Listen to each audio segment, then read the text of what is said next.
Selanjutnya saya serahkan ke Pak Rojali sebagai pemateri kita pada siang hari ini. Oke, silahkan Bapak. Bismillahirrahmanirrahim. Assalamualaikum warahmatullahi wabarakatuh. Mungkin saya sampaikan slide presentasi. Kelihatan Bapak Ibu ya? Pak Ruslan? Ya, kelihatan Pak. Jelas. Kelihatan ya?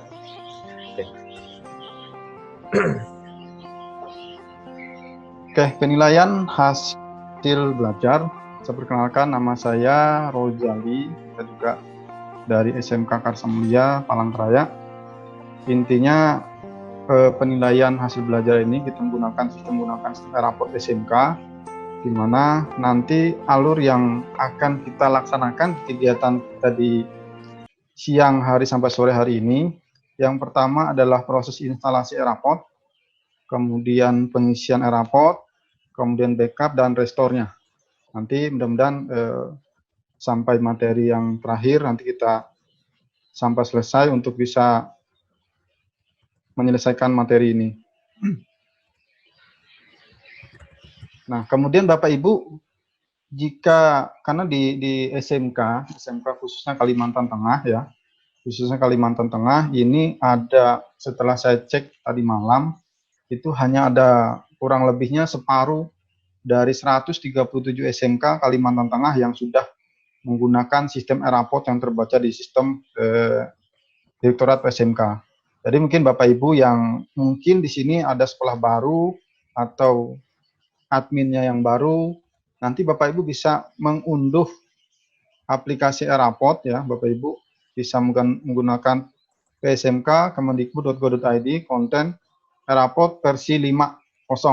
Versi 5.0 nanti untuk yang e-raport SMK yang kemudian untuk materi nanti Bapak Ibu bisa mengambil di bit e-raport SMK materi ini. Jadi bisa di screenshot ya. Nanti kalau misalnya Bapak Ibu ingin mendownload ya, pada saat kita proses sekarang, bisa Bapak Ibu mendownload untuk aplikasi e-rapportnya bagi yang belum. Karena masih banyak yang belum menggunakan sistem e-raport ini. Oke, sudah Bapak Ibu ya, di screenshot ya. Saya lanjut. Nah, di sini kita yang pertama adalah memahami tentang proses penilaian berdasarkan standar nasional, di mana standar proses penilaian di sini untuk khusus SMK, di mana ada perencanaan, kemudian ada pelaksanaan, kemudian tindak lanjut dan penilaian nanti. Di mana perencanaan itu ada metode dan teknis penilaian, kemudian penyusunan instrumen, kemudian di pelaksanaan nanti ada pelaksanaan penilaian, kemudian penilaian nanti ada pelaksanaan penilaian, analisis, kemudian pembuatan dan penilaian hasil. Ini singkatnya ya, singkatnya materi, baru nanti kita ke aplikasi. Kemudian ranah penilaian, di mana SMK di sini mungkin berbeda, mungkin teman-teman yang Bapak Ibu guru yang ada pengajar di SMA atau sebagai admin di SMA atau pengajar juga di SMA mungkin agak berbeda penilaian dengan SMK. Karena di SMK di sini ada penilaian pengetahuan, keterampilan dan sikap. Mungkin nanti di sistemnya nanti akan berbeda. Nah, kemudian penilaian di mana panduannya yang disusun berdasarkan dasar hukum terkait penilaian hasil pelajaran SMK, kemudian disusun melalui sinergi pakar pendidikan dunia usaha dan industri, praktisi pendidikan dan birokrasi, kemudian memuat pelaporan aspek akademis dan non-akademis karakter. Kemudian di sini yang paling penting adalah berlaku secara nasional mulai tahun pelajaran 2019-2020 berdasarkan surat edaran Direktur Pembina SMK nomor 0820 dan seterusnya. Itu nanti ada penilaian ya, panduan penilaian SMK yang keluar per tanggal 17 Januari 2019 itu sudah berlakunya untuk penilaian, panduan penilaian. Nah, ya, kemudian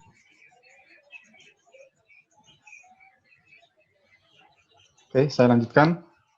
Penilaian SMK yang khas di sini ya, di mana SMK di sini ada uji paket kompetensi, kemudian uji kompetensi keahlian, dan penilaian praktek kerja lapangan atau praktek prakrin ya biasanya. Ini untuk yang penilaian khas dari SMK. Nah, kemudian di mana di sini mungkin meluruskan ya, yang biasanya Bapak Ibu biasanya untuk penilaian sikap. di mana penilaian sikap biasanya yang terdengar di telinga kita itu adalah hanya guru mata pelajaran agama, kemudian PKN, dan guru BK. Ternyata pada panduan penilaian, ya, penilaian yang sekarang, khususnya SMK, penilaian sikap ini hanya dilakukan oleh semua guru mata pelajaran. Jadi Bapak Ibu, di panduan penilaian di halaman 415 itu ada proses pembelajaran, jadi semua guru bisa menilai. Kenapa? Karena penilaian itu semua guru wajib dan bisa melakukan penilaian secara teknisnya. Jadi tidak hanya beberapa guru mata pelajaran saja yang ditunjuk sebagai melakukan proses penilaian. Nah, kemudian untuk meluruskan juga di mana SMK saat ini dia tidak ada lagi kriteria ketuntasan minimal yang berbentuk skor dan ditentukan melalui perhitungan kompleks, daya dukung, dan indeks.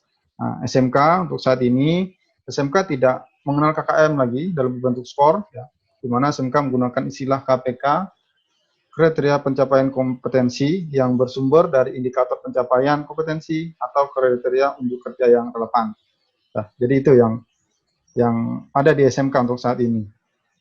Nah, kemudian meluruskan kembali di mana SMK masih menggunakan deskripsi dan pelaporan penilaian ranah pengetahuan dan keterampilan. Nah, jadi SMK untuk sekarang teknis di panduan penilaian rapot SMK, di mana SMK tidak ada lagi menggunakan deskripsi dalam pelaporan penilaian ranah pengetahuan dan keterampilan per mata pelajaran, karena kecenderungan tidak dibaca oleh orang tua yang bertanya. Jadi itu, jadi pada prinsipnya SMK tidak ada lagi deskripsi. Nanti akan kita tampilkan seperti apa model rapot yang ada sekarang. Nah, kemudian nanti kebutuhan minimal perangkat spesifikasi untuk rapot, ya, SMK, di mana minimal harus mempunyai PC, ya, PC desktop, minimal Core i5, RAM 8 GB, dan lain sebagainya. Kemudian Windows menggunakan Windows 7, 8, 10 maupun Linux, ya, sudah ada versinya.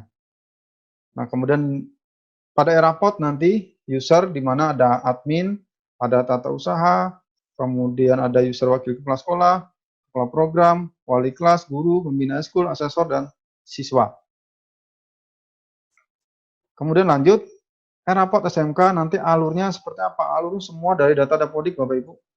Alurnya semua dari data Dapodik, di mana data guru, data siswa, kemudian DODI, ekstrakurikuler, dan pembelajaran, itu semuanya harus sudah siap. Berarti harus sudah siap dan harus fix. Jadi semua di Dapodik dulu. Jadi sebelum kita melaksanakan rapot, penggunaan rapot, jadi data ini harus semua dilakukan secara fix dulu di Dapodiknya, Bapak Ibu. Nah, kemudian di Dapodik sendiri, kenapa? Karena penilaian SMK ini kan biasanya yang paling sering terjadi, SMK itu setelah ujian sekolah baru sibuk kita melakukan penilaian rapot. Ternyata tidak. Nah, rapot itu, jadi di awal semester pun, di awal semester, nah, rapot Dapodik sudah rilis, kemudian nanti di rapot sudah rilis, kemudian nanti di Dapodiknya juga sudah rilis, sudah di Dapodik sudah beres, kita lakukan perencanaan dan sebagainya, penginputan jadwal dan sebagainya, baru kita mulai ke rapot. Jadi di pertengahan semester pun kita sudah bisa melakukan perencanaan untuk yang rapot.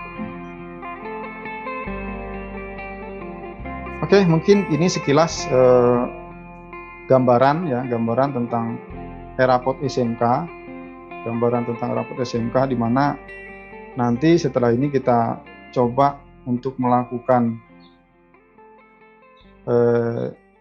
kegiatan instalasi